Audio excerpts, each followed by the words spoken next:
हाँ everyone, exam रस में आप सभी का भरपूर स्वागत है। हम बातचीत करने जा रहे हैं एक और एक 11 श्रृंखला के अगले एपिसोड पर।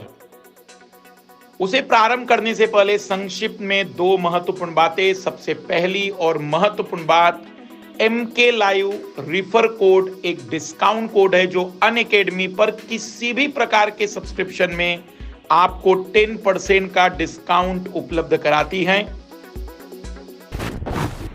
सबसे पहले आपकी स्क्रीन पर मैं दिखाना चाहूंगा कल के एक और एक 11 श्रृंखला के सही आंसर, जो कि ये रहे।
और उन विद्यार्थियों के नाम जिन्होंने सबसे पहले 11 या ज्यादा से ज्यादा सवालों के आंसर भेजे, वो आपकी स्क्रीन पर ये है।